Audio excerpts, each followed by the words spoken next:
إنه سيدنا سؤال ويدسان حتى إنه سورة كله كوي كتماتين عن سوق قبل أو إن لحسابتن markan waxa weeye dhinac kasta ka eegay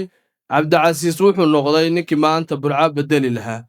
يا أمين عبد العزيز وحن كده حركي أنت لا شقيني والله ووحن تسالون نقول كريو weli maanaan arag haddaanu nahay bahda arrimaha bulshada cid sidaas oo kale noola dhaqanta ama maxay ahayd samaysa badala gaara war burco caasimad ku noqon mayso caasimad weeye burco dad wax u qabtay u baahan tahay aniga walba qabtay isaga balbashaaye anagoo doon nahay bahda arrimaha bulshada weliba ururada arrimaha bulshada qodobo wanaagsan oo la qanciyay ayuu soo bandhigay qodob aad iyo aad u muhiim ah ka dhawaaj qodobkaasi wuxuu ahaa haddii aan soo baxo aan maayir noqdo waxaan xafiis ka siin doonaa ururada arrimaha bulshada dhan waxaan xafiis ka siin doonaa dawladda hoose qodobkaasi arrintii aad buu idin anfacayaa waxaan fili karaa waa qodob kaliya tay ururada arrimaha bulshada ugu codayn karaan hargeysa waxay ku faantaa moogi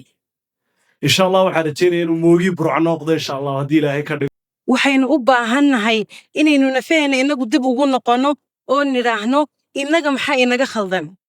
shacabka reer burcana runtii hore uma dhicin in qof lagu doorto barnaamij noocaas oo kala nidaamkan mayrada qofka soo qabta xukun qabta wuxuu ku jiraa hagbad moodayna ku jirto maayirkana waxaan leeyahay qodob weyn oo aad u adag ayaad ku tallaabsatay una baahan bal inaynu hal xidhaalaha inagu ka bulshahaanteena aynu ka jawaabno walaalayaal waxa ii farxada inaan idinku yeedhin reernimo igu soo baxa waxa ii farxada inaan idinku yeedhin wax aragti ka duwan aydan igu soo raacin baa ii farxada waxa dhici doonta inaynu istaadiyonka magaalada burco isugu nimaadno inaga oo fikir isugu nimi oo reer burcanimo isugu nimi oo aan qabiil isugu iman insha Allah taala haddii maanta aan soo baxo waan weyse qabaaye aan fikirkaa ku soo baxo in 2 iyo 3 bari tole oo idinka mid ay soo bixi doonaan insha Allah taala ama ku sarreeye